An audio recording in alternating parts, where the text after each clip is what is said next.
Here we go. In 1998, a young boy saw something terrifying out of a window in his house in the middle of the night, but after telling his mom about it, she looked around, didn't see anything, and so told him, you know what, you probably just imagined it. However, years later, that boy and his mother would learn he had not just imagined it. It was very real. But before we get into today's What's stories, this if you're music? a fan Sound of like strange, music from dark, and mysterious Candyman. delivered in story format, then you come to the right place because that's all we do, and we upload once or twice Well, every week. So, kinda. if that's of interest to you, please spend a nice long day at the beach, and then afterwards, make a special trip to the Like Button's house so you can shake out your towels directly into one of their open windows. Also, please subscribe to our channel and turn on all notifications so you don't miss any of our weekly uploads. All right, let's get into today's stories. I wonder who writes that, because the way he reacts sometimes, like he starts laughing, like somebody else writes that. I wonder if his wife writes that or something. Like some of those Cranbrook, which jokes. is a that he small, does. snowy town in British Columbia, Canada, used to be a place no one had heard of. Then Isaiah Otieno changed that. In 2006, an Canberra. 18-year-old smiling young man named Isaiah Otieno stepped off of a plane in Cranbrook and began making his way toward the baggage claim. As he walked, everyone in the airport stopped and stared up at him. Isaiah was 6'9" tall, and he was from Kenya, making Damn. him easily one of the most unique people in all of Cranbrook. Isaiah, who was the son of a Kenyan politician, had worked really hard to earn his slot at the local university called the College of the Rockies. His plan was to use that degree to get a great job so he could help support his family back in Nairobi. Not long after the first semester of Isaiah's freshman year had started, he was not only flourishing academically, but also socially. His big smile and his charm and his incredibly good manners had earned him many friends, as well as the nickname the Good Surprised Man. they didn't try to But the get him on the person basketball Isaiah team. most Six closely nine. bonded with while he was in Cranbrook was another student named Isaac Hockley. Isaac, in addition to being a student at the College of the Rockies, was also a passionate photographer and actually worked part-time for the local newspaper as a freelance photographer. Isaac and Isaiah had briefly met in late 2006 at their campus's billiard halls when they were both playing pool, but that interaction had not made them friends. What had cemented their friendship and made them very, very close was one night in early 2007, Isaiah had gotten a job as a bouncer at a local bar because he's 6'9", and so he was the bouncer. And Isaac had come to that bar not to see Isaiah, just to go to the bar. And so Isaiah's at the front, he's checking people in, and then he hears this commotion in the bar behind him, and he turns and he sees Isaac is getting attacked by this huge guy that's way stronger than him, who looked like he was the aggressor in the fight. And so without any hesitation, Isaiah turns and just starts galloping into the bar. He's leaping over chairs, he's leaping over tables, and he jumps into the fray, and he fought off Isaac's attacker. And so after the dust settled, Isaac was so thankful for Isaiah, even though Isaiah kind of downplayed it and acted like it was And like you said, but he either looked like way, the the aggressor. experience totally bonded these two very different people, and after that, they became totally inseparable. Over the next couple of semesters, the pair would often go off on long rides outside of Cranbrook into the mountains and the forests, and they would just chat. Isaiah would talk about what it was like to live in Kenya and how he was really here to try to be successful like his father, and Isaac would talk to Isaiah about his passion for photography and what it was like growing up in Canada around Cranbrook. On one very memorable drive, the pair were driving at night along this kind of winding road Don't into trust a this guy. forest when all of a sudden a moose leapt onto the road and blocked their way. And so Isaac at the last second had to swerve to avoid the moose. But ultimately, they did not get into an accident and it was just a close call. So Isaac was totally fine. He had kind of recovered within seconds of getting past the moose. But Isaiah, who was in the passenger seat, was totally shaken up by it. And when Isaac started talking to Isaiah about why he was so Oh, but he shaken up, never seen a said, moose "Oh, before. they are fine. They did not get into an accident." And moose is Isaiah would huge. admit that he wasn't shaken up because they almost got into an accident. He was shaken up because he saw a moose. He didn't know moose existed, and so seeing this enormous creature suddenly in the middle of the road right in front of them just had totally spooked him. And so after this, Isaac loved to bring this story up as a way of kind of making fun of Isaiah for his fear of moose, but it was totally in a loving way. I And mean, moose is Isaiah a would pretty always laugh right along with it. fucking But despite how large well animal. everything was going in both Isaiah and Isaac's lives to that point, everything would come crashing down in 2008. On May 13th, 2008, so 2 years after Isaiah showed up in Canada, Isaac got a phone call from his employer, the local newspaper, who told him he needed to head into town to take some pictures of a crash that had just happened. A helicopter had been flying over Cranbrook conducting a power line survey when they had lost power and crashed. And all three people, the pilot and the two people in back who were actually doing the survey, they all died on impact. Isaac, like everybody else who heard about this, was totally shocked. One, because it was totally tragic and horrible, but two, because nothing ever happened in Cranbrook. So to have something so big like this happen right downtown was just unheard of. And so Isaac hopped in his car and he began making his way towards the crash site. Big. And it didn't take It's a long helicopter before he saw this crash. massive ring of people right at the intersection between 10th and 14th Street. They were all on the sidewalk and up on buildings, and everyone's just looking in towards this massive mound of jagged metal that was on fire, and all this black smoke was coming off of it. This And is the a real ambulance photo went of a by, and the helicopter police and the fire department was there, and they're trying to put out the flames. Oh, but they of can't the do it. helicopter. So that's the Isaac actual parks his helicopter. car and he rushes over to this ring of people, and he works his way towards the front. He pulls out his camera and he began taking pictures, first of the wreckage and the fire, and then also of the police as they put tarps over the bodies. Little did Isaac know, these pictures he was taking were about to take on a whole new significance for him. Earlier that day, just before 1 p.m., Isaiah wrapped up his final class of the day, and after he was done, he remembered he had some letters in his backpack that he had been meaning to mail to his family back in Kenya. And so he decided on his way home, he would make a detour to the post office and he would mail those letters. And so he left the building where this final class was and he stepped out into the bright sunshine of that May day. He put his headphones on and then he began to walk. At about 1:05 p.m., he arrived at the post office and he went inside just long enough to put his letters in the mail slot, and then he headed back outside. 1 minute later, at 1:06 p.m., as he was crossing 10th Street, the helicopter above lost power and crashed directly on top of Isaiah. Oh, Within seconds, he and the wow. three people on board the helicopter would all be dead. It's believed because Isaiah was listening Oh, to that's some music Final on his headphones, Destination he shit. didn't even hear the helicopter as it was crashing down. He was just walking, and then he was dead. It was a total freak accident. It wasn't until later that day that Isaac would realize the pictures he had taken of this scene included pictures of his friend.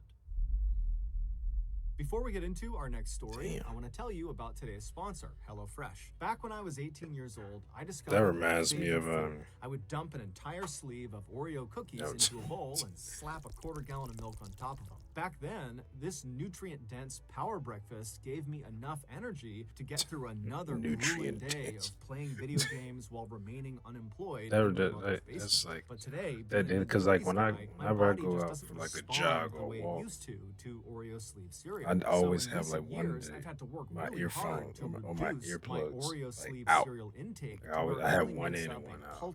I usually have, 75% depends of on my which total side of the diet. street I'm And on. what I Like, do with that my massive hearing, 25% I have this out of if my the diet street is is on I this fill side it of with it. tasty I and kind of healthy foods might like switch you can get through or whatever. HelloFresh. But HelloFresh sends you amazing food right to your doorstep. also, my However, the hearing catch is better the in my meals right aren't ear made than my yet. left You ear. need to make the meals. I The love by a recipes little are bit. so easy to follow, and they perfectly pre-portion everything out when you get it, so it really is super easy. HelloFresh also has a huge menu, including vegetarian, pescatarian, fit and wholesome, so whatever your goals are, HelloFresh makes it easy to stick to them. They also have a really good spring menu that just came out that's getting rave reviews. So if you want to be like me and stop sucking down so much Oreo sleeve cereal, then you gotta sign up for HelloFresh today. To do that, go to HelloFresh. Yeah, when I was in my 20s, I used to eat a lot of fucking $16 Oreos. free meals Can't and eat just 3 one. surprise gifts. Okay, back to the stories. But definitely can't do that shit no more. On a warm I summer mean, I night in could. 1998, a 7-year-old boy Just named Tyler Florian 2 fell asleep Oreos. watching TV on his Stomach like living room this. couch. Tyler lived with his parents as well as his older brother, Will, who was 10 years old, in a modest 2-story home in a rural neighborhood in West Virginia. That night, Tyler's father, who normally tucked the boys in at night, was out for work. And so after Tyler fell asleep, it was his mother who gently woke him up and encouraged him to head upstairs to his room. And so Tyler, he gets off the couch and he's groggy and he makes his way over to the stairs. He climbs up the stairs and he turns right and heads down the hallway to his room. He goes into his bedroom, he climbs into his bed, and then he falls asleep. In order to understand what happens next, you need to have a good understanding of the layout of the second floor hallway. That hallway stretched from the front of the house all the way to the back of the house. And at either end of this hallway were doors that led outside of the house, and these doors had big windows on them. The front of the house, that door, if you walked out it, you'd be walking out onto a balcony that overlooked the front yard of the property. But if you walked out the back door of this second floor hallway, you would not be walking onto a balcony. You would not even be on the second floor. You'd be basically stepping into the backyard of the house. And the reason for this is because the house was built into a hill.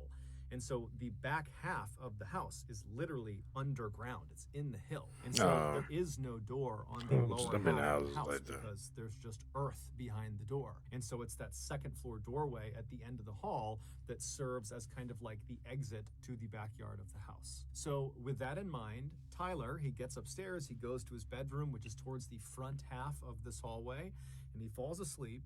And then only about an hour after falling asleep, he wakes up to the sound of someone using the bathroom. Tyler's bedroom was positioned right across the hall from the bathroom, and his door was open, and so Tyler's laying on his bed, he opens his eyes, and he's looking through his open door at the bathroom, and the bathroom, the door is shut, but he can see there's light coming out from underneath the bottom of the door, so he knows someone's in there, and so Tyler's just laying there watching whoever is in there. He's assuming it's his brother, who has a habit of going to the bathroom in the middle of the night, and so he's just kind of watching, and then at some point he hears the flick of the light as it's turned off, and he sees the light disappear from inside of the bathroom. The door swings open, and sure enough, it's his brother who steps back into the hallway. His brother looks into Tyler's room, but doesn't attempt to interact with Tyler. Instead, Will just turns and walks back down the hallway towards his bedroom. And so as Tyler is listening to the sound of his brother's footsteps fade down the hallway, he closes his eyes again and prepares to go back to sleep. But as he's laying there with his eyes closed, he can tell that his brother has stopped short of his bedroom and has turned around and is now walking back up the hallway towards the bathroom and towards Tyler's room. And so Tyler opens his eyes again because he knows his brother is about to be right in front of his bedroom, and he's thinking, okay, maybe he forgot something in the bathroom, and so Tyler decides to just watch to see what his brother does. And so sure enough, Is somebody Will walks all the else? way up until he's standing And right not in his front brother? of Tyler's open door. But instead of going into the bathroom, Will walks into Tyler's room. And right away, Tyler sits up and says, hey, what are you doing? What's going on? And his brother, he pauses for a second and he begins to say something that sounds like Okay, he it saw is his something out brother. there, but he's hesitant. He doesn't really know how he wants to frame the thing he wants to say. And so Tyler's like, come on, what are you doing? It's the middle of the night. What's going on? And finally, Will just blurts out, I keep Somebody seeing spit it out. a man wearing stripes at the end of the hallway. And so Tyler, he hears this and he can't compute what he's being told. And so he just says, Like, what?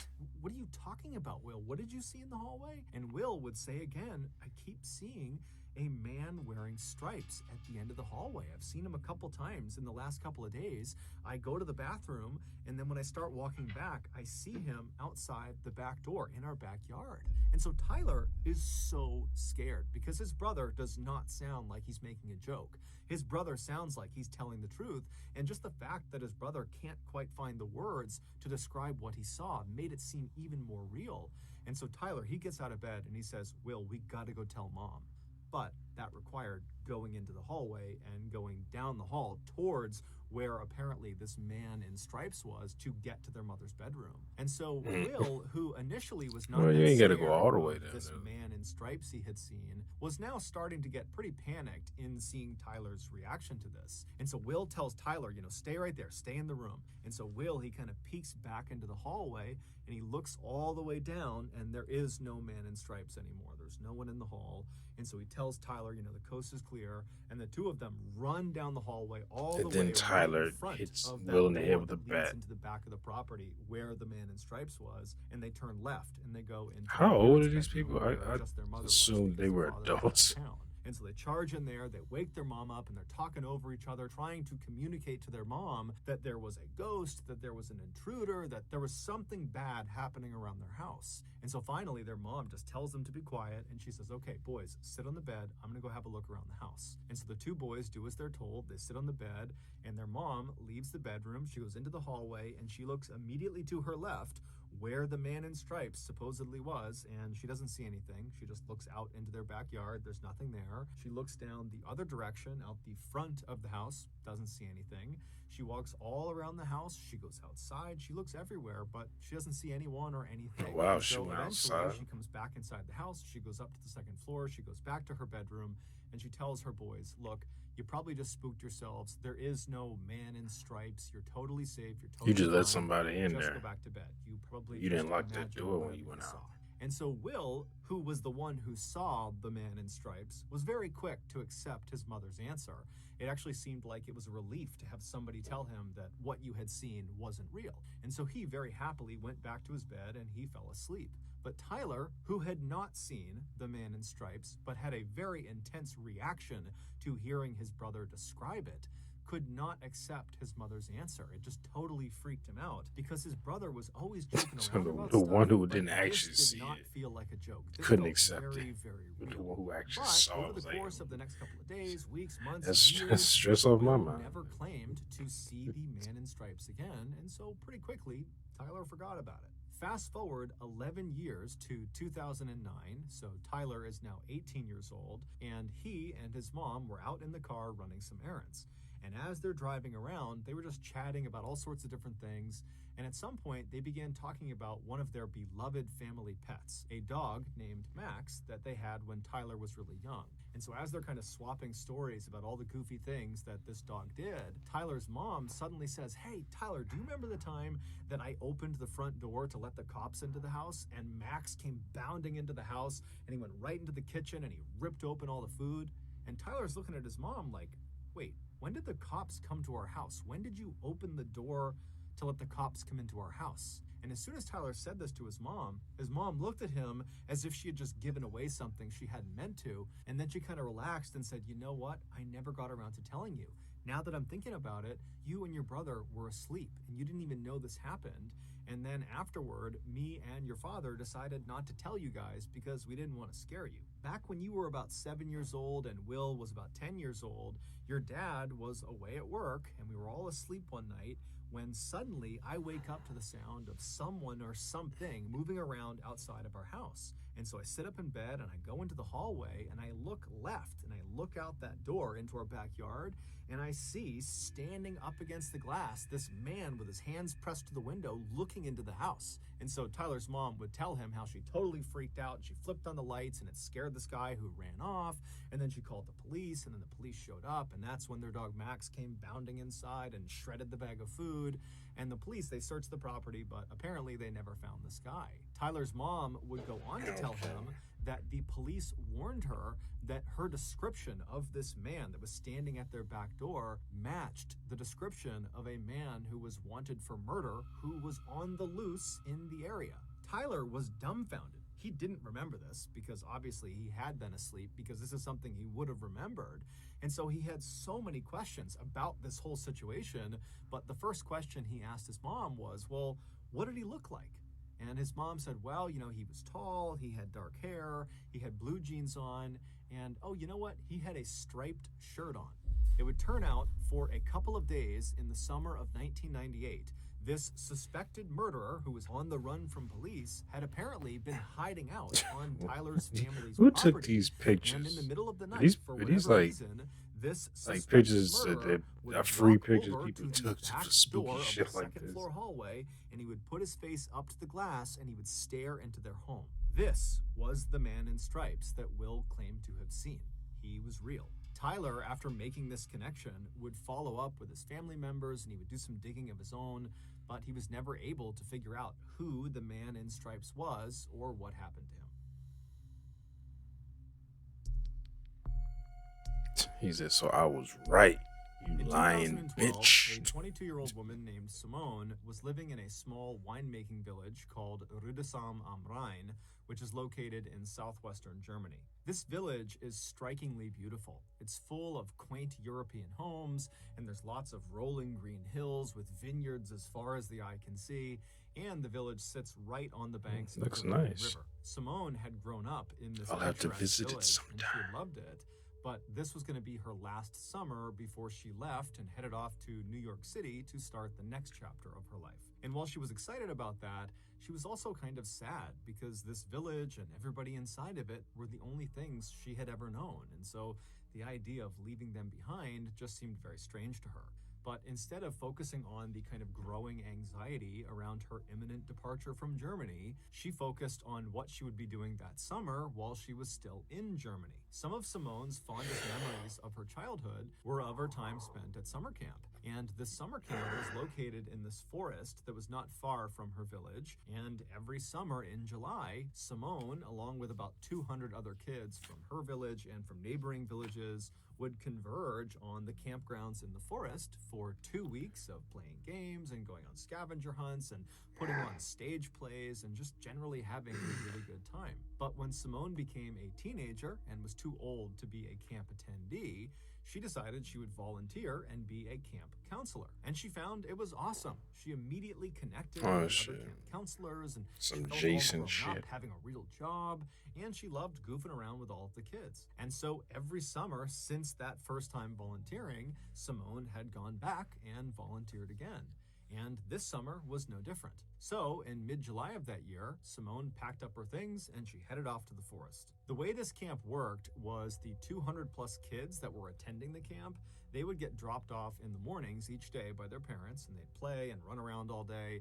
And then in the late afternoon, their parents would come back and pick them up. So none of the kids were sleeping over at the camp during these 2 weeks. However, the 30 plus counselors, they would just stay at the camp for the full 2 weeks. They would just sleep in tents out in the forest. Technically, the reason they did this was to make sure they had enough time in the morning to prep the campgrounds for the kids, and then also in the evenings to have enough time to clean up and kind of have it ready for the next day. But in reality, Simone and the other counselors all knew that the camping out in the forest was the best part of the volunteer experience. After all the kids went home for the Had night, one big all of the motherfucking counselors orgy would out finish up all of their duties and then rush off into the forest where their tents were and where there was a fire pit, and they would have some beers and wine because the legal drinking age in Germany is actually 16.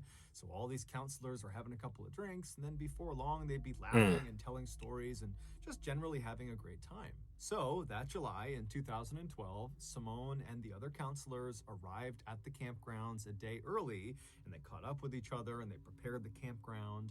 And then the next morning, all the kids showed up and everything went off without a hitch. And then that afternoon, after all the kids had been picked up by their parents, Simone and the other counselors rushed to finish up all their duties and then headed off into the woods to enjoy their first night hanging out together. After a couple of beers had been passed around the campfire, everybody was in good spirits and laughing and telling stories. But pretty quickly, people started to fade and get tired because, it was their first day back at camp and it had been a long, tiring day. And so people very gradually began retiring to their tents to go to bed. And eventually Simone, too, had crawled into her tent and gotten onto her cot to try to sleep herself. But she found that night it was so hot she couldn't be in her tent. It was stifling inside of there. And so she decides she's just going to sleep out in the open where it's a little bit cooler.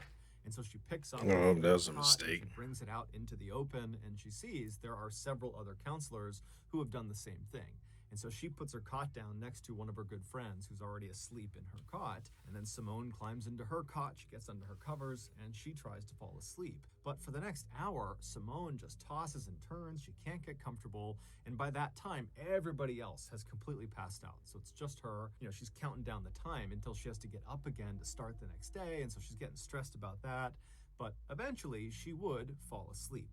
However, she would immediately be thrust into one of the most visceral and intense nightmares she had ever had in her entire life. In her dream, She opens her eyes and she looks Freddy out in front of Krueger out her, in the and it's this woods. desert city, and there are hundreds of people all in front of her, just standing there looking up at her. And then she notices on her left and on her right are these two men, these big, huge men that are both working on something behind her. She doesn't really know what it is, but they're obviously busy doing something. And she kind of glances up at one of them, and she notices he's holding something that looks like a wreath, like a holiday wreath you would hang on your door. And so Simone looks away from the guy with the wreath and just looks back out at this huge sea of people, which is totally bizarre because no one's moving, no one's making any sound, they're just staring at her. And then she feels this shooting pain in the top of her head. The man who was standing on her right was not holding a holiday wreath. He was holding a crown of thorns. He's on the crown of He, thorns. along with the guy on the other side of her, I was were thinking working that. together to press this crown of thorns into her head. And so Wait a Simone minute. is feeling the thorns being pressed deeper and deeper into her Is scalp. something like And she tries to fight them off, is something but she scratching realizes her she can't move. She can't even in turn real her head life? to look at them. She can only see them out of her periphery vision.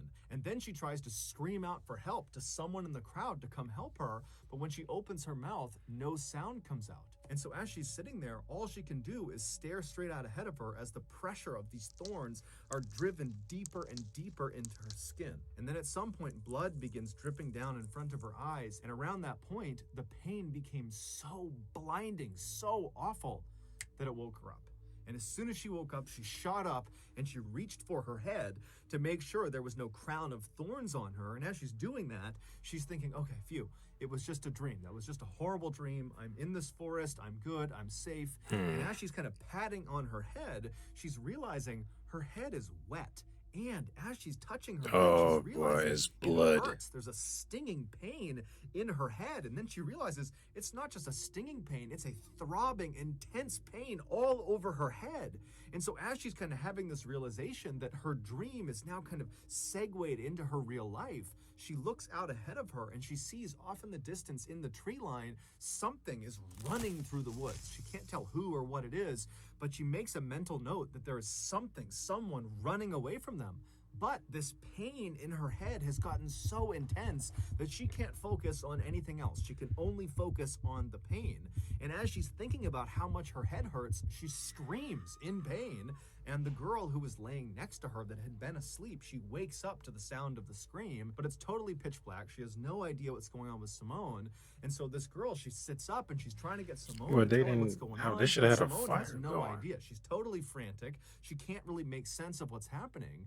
And so this friend, she reaches down and she picks up a flashlight, she turns it on, and she aims the light at Simone, illuminating her head. And when this friend sees Simone's head, she starts Something was Seconds later, eating her the head. rest of the counselors that had been sleeping out were awake, and they were rushing Simone, who was now shaking and vomiting, over to one of the staff vans. And then 15 minutes later, they had driven her to the emergency room. It would turn out, after Simone had finally fallen asleep and she began having that really intense dream about a crown of thorns being dug into her scalp, well, in reality, something was digging into her scalp and it was kind of manifesting itself in her dream. And what was digging into her scalp was the jaws of a fox. This fox had snuck into the campsite and walked right up behind Simone and just started eating her head. And amazingly, it did not wake Simone up. Eating right her away. head. And so this fox got 20 or so serious bites out of Simone's head before she shot up and scared it away. And so almost certainly what Simone saw running away from her in that quick moment was the fox. Doctors were able to save Simone and stitch her head back together, and they were even able to hide all of the scars in her hairline so you can't even see them. But despite her being physically okay today, psychologically, this was a very She can't go in the woods anymore. Not only does she refuse Yeah, now something was to go eating into your any head. forest, whether it's day or night, but she also periodically still gets phantom pains in her scalp that feels like the fox is biting her head all over again. So that's going to do it, guys. If you got something out of today's episode and you haven't done this already, please spend a nice long day at the beach, and then afterwards make a special trip to the Like Button's house so you can shake your towel off directly into one of their open windows. Also, please subscribe. I will spear the shit out of you if you do that in my house. I will give you a Goldberg type spear. Just fly out just spear the shit.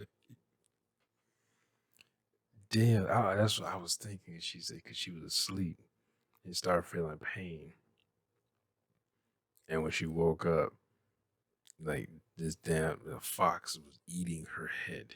He said he got a pretty few, I guess, he got a few pieces of meat. It was because she didn't wake right back. She didn't wake up instantly because like she was paralyzed. But I've had something similar that happened to me where it was like it was like a stinging pain in my leg, and in a dream, I was already having the dream, and I got a dream where I was fighting somebody, and they kept kicking me in my leg. They're doing leg kicks, and they kept kicking me in the same spot, and it was like, and it started like stinging. I was like, what the fuck? And I've been kicked in the leg before, and like sparring, and it didn't, it didn't feel the same way. In my head, I was like, why is it stinging like that? And I remember finally I remember waking up.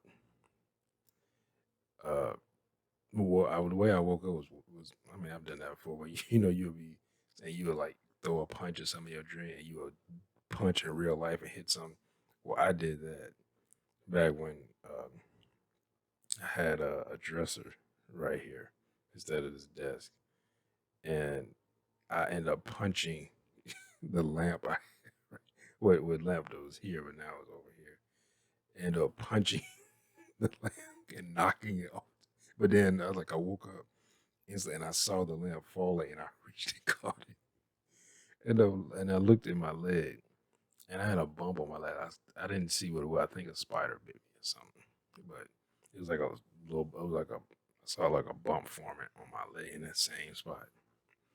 And I went and put some uh like alcohol on it and stuff like that, and eventually it just went away after it was gone. Like by the end of that day, but I was like, what? That's stinging. Since I don't know if they bit me multiple times, or then maybe I ended up because I was turning in my bed and my feet under the cover. Maybe I might have actually crushed it or something. I couldn't tell unless it was just gone. But because at first I was like, should I go to the hospital? Fuck, like it's like I'm assuming it was a spider. And I was like, what the fuck bit me? And I was like, should I go to the hospital? I said, I'll wait and see like what happened. If I start to feel weird, then I go to the hospital. Or I call my brother and to take me to the hospital or something like that. But in just case like something is like because you could start feeling weird and then start driving, even though it isn't. I think it's a. What I don't think it is. It's like it's not a hospital. It's more like it's kind of like a in between of a clinic and a hospital because it's a pretty big place, but it's not like a hospital. But it could be more, I guess you could say, like an urgent care type place. And but there is a hospital over in Indiana from where I live. I live like 2 miles from the border of Indiana. There's a hospital down there. But then you never know. You be driving, all of a sudden it just hits you, and you start feeling worse and worse. It's like um, um, probably like alcohol, where you like drink and then you feel fine, and then after you start driving, all of a sudden it just like poof, just hits you. Whoa, and you're like, why the fuck am I driving? Like this was a bad idea. I didn't think it was gonna hit me like this. Well, I didn't drink that, but you did drink. You did drink more than you thought. It wasn't burning. You didn't feel it right away. But yeah, that is. Oof. I know she had to get like probably rabies shot because they don't know if the thing is has rabies, so just to be safe. And this thing ate. That them doctors were pretty good because if it's eating her head for uh, getting I mean, a fox's mouth. Well, I've seen a fox open their mouth pretty wide, but they have small heads for the animal. They had a small animal, but So it couldn't like taken too many bites out of her head for them to be able to hide the scars and stuff like that. But that had to be like that. That is still pretty good that way to hide the scars. Like this thing was chewing on her head for I'm assuming at least more than a couple minutes in that dream. All right, the way he described it could have been shit, 30 seconds, or it could have been 5 minutes. you know, but whew, yeah, that's rough. And then the other one with that helicopter, that feels like some Final Destination shit. You walk in and a helicopter crashes and lands on top of you.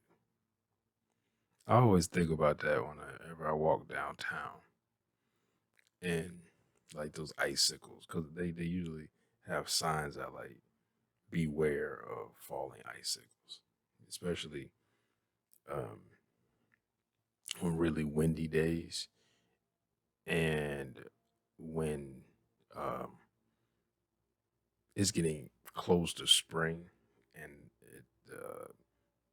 the weather's starting to get a little bit warmer and icicles are starting to melt. They could fall off because even around here, like all of a sudden, like I'll be in the kitchen, all of a sudden I hear whoosh, and just fall, and I hear something. I look, big ass icicle and broke off and fell in my backyard. you know, but yeah, I'm always like looking away. And a lot of times I'll walk not right next to the building because a lot of those buildings are like they don't have like lips or anything like overhang. Not lips, but overhangs. So it's usually like straight. So I'll walk close. I actually walk like close to the street. So almost like the whole sidewalk is to my right, or I guess to my left, depends on what way I'm walking. But I stay like close to the curb and close to the street. Or I've even walked off in like right next to the curb in the street because I'd be just thinking like it'd be. I said that'd be my luck. A damn the icicles break and just go straight through my fucking skull. Because those actually have killed people here in Chicago. So, but yeah, what was the other one? Oh, the guy with the striped shirt on. So I wonder when did that happen? He said the kid got up, saw me with striped shirt. She got up. The mother got up, walked around the house, went outside, walked around the house, and didn't see nothing. Said, "Y'all imagine he go back to bed."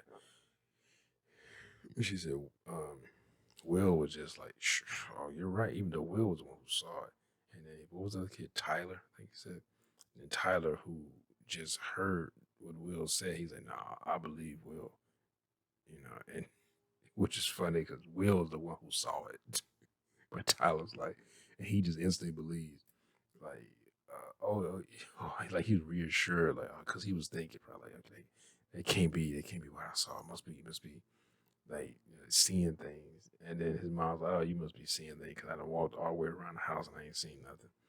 He said, "Thank God." And Tyler like, "That's bullshit."